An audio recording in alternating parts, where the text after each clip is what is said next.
Count the stars in the midnight sky, or grains of sand on the ocean side, but I could never ever count that high.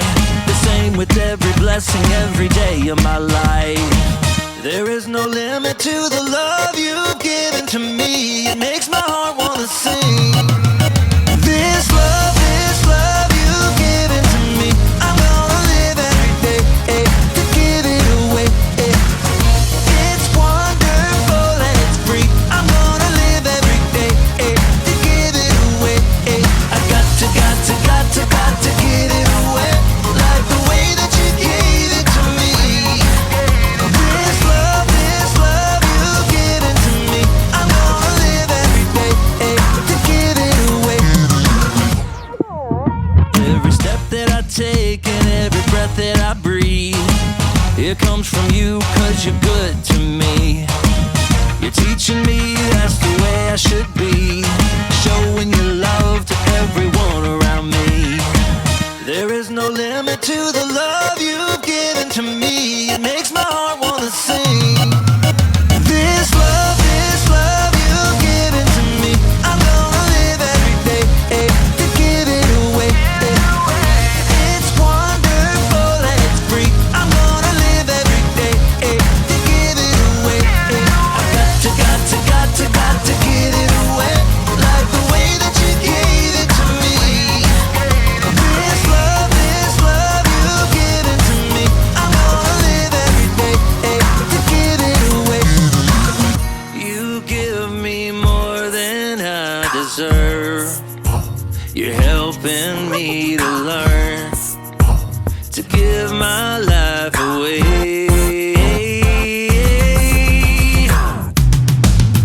This love you've given to me, I'm gonna live every day to give it away.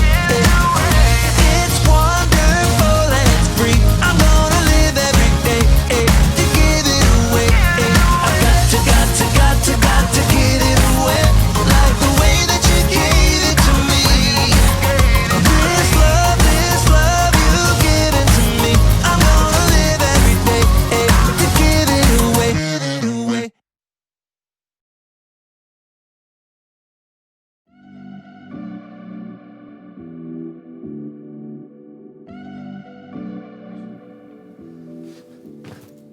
Hello, friends. It's me, Graham, and I am a hero. Hee-yah!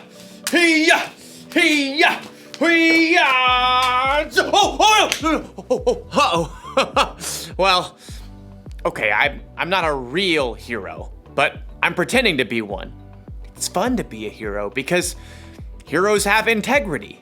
Integrity is choosing to be truthful in whatever you say and do. And heroes, above everything else, are truthful. Of course, it's also fun to pretend to be the villain. Now you will know the power of the bucket. For I, Buckethead, am your second cousin once removed. No, that's impossible! We look nothing alike! Would I lie to you? Yeah, probably. You're right, I probably would.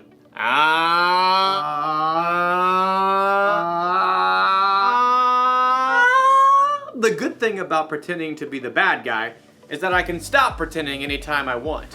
But as you'll see in today's story, when you cheat and lie in real life, it's a little harder to take your mask off. It's really hard to breathe in here. I'll see you all back here soon.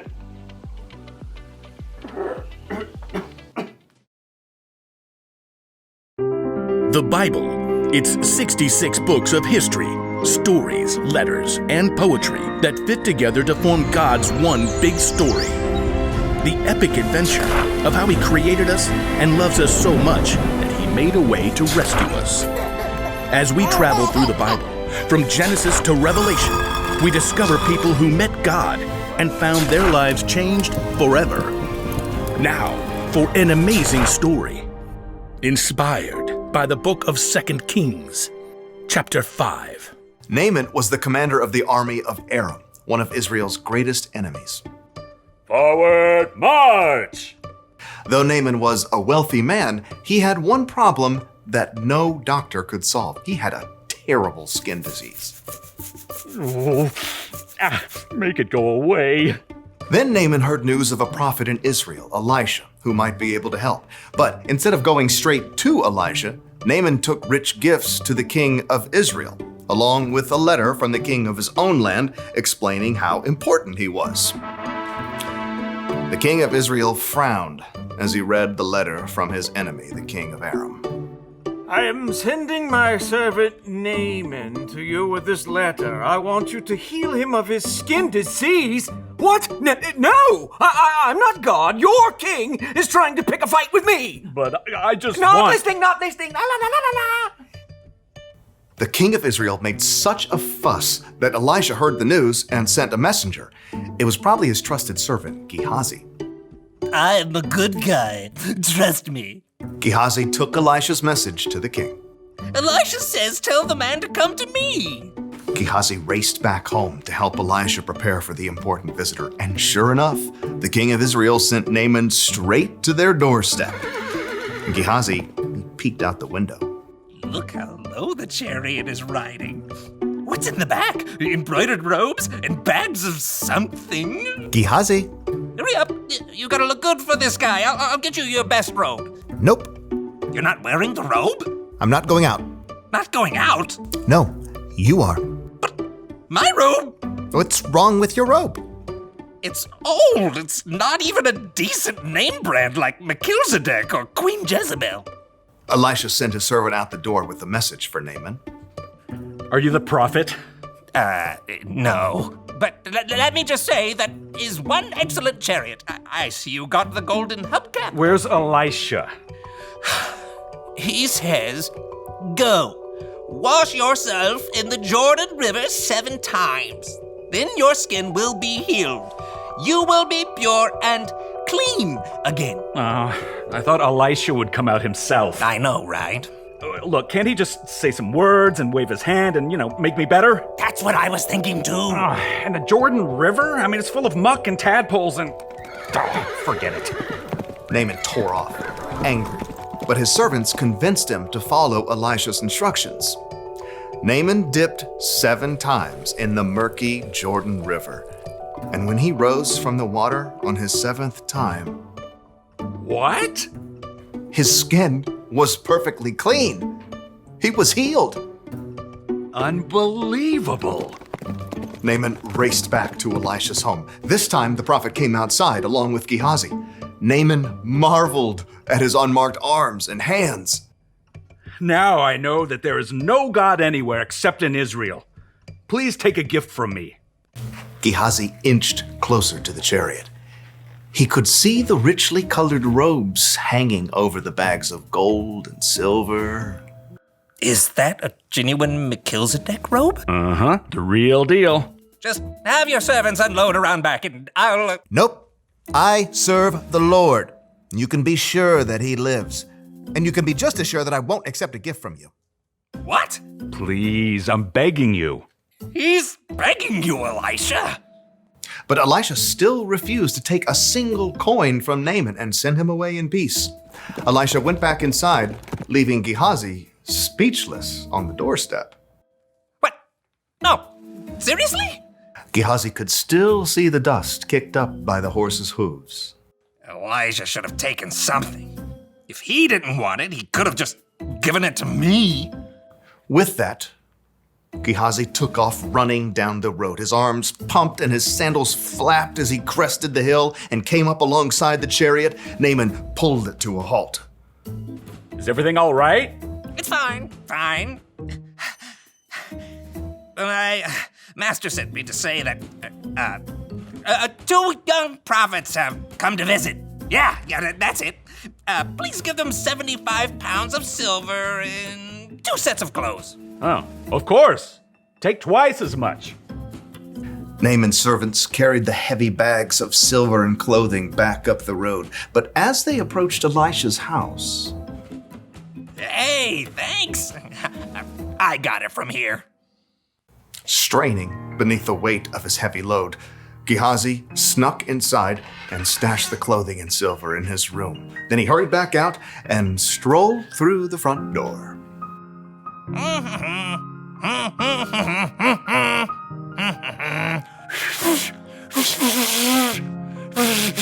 Can't whistle. Elisha studied him with sharp eyes. Where have you been? Oh, me? I didn't go anywhere. Didn't my spirit go with you? I know Naaman greeted you. I know you took money and clothes. I was just being nice to the horses, making their load lighter. You and your family after you will have Naaman's skin disease. Then I can't wear my new robes. Sure enough, Gehazi's skin was soon covered with sores, just like Naaman's was. Gehazi's lie had won him some new clothes, but it had cost him Elisha's trust and a full and healthy life.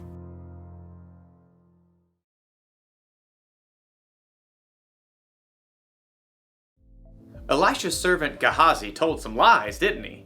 He lied to himself, saying he needed more stuff than he already had. He lied to Naaman to get the stuff. Then he lied to Elisha about all of it. Maybe Gehazi wasn't a bad guy, but would you be able to trust somebody like that? Never! What if someone lied to you? What if they said they were going to keep a secret, but they let it slip out? Or if they said they'd do one thing, but then did something else instead? Do you still trust them? Oh no! It's harder to trust people after they've let you down, right? Correct! It works the same way when we're the ones who tell the lie or don't do what we say we'll do. It can make us come across as the villain. So here's the one very important thing to remember. When you're not truthful, you lose trust. When you are truthful, you're the hero! And if you need even more evidence that being truthful is the way to go, look to Jesus. He always did exactly what he said he would do. He can be trusted no matter what. That's what I want to be. What do you say, Buckethead? Will you turn from your villainous ways? Do I get to keep the bucket? Sure. It's a deal! Great! Go be heroes, everyone. Bye! Hey, Buckethead, how do you feel about tacos?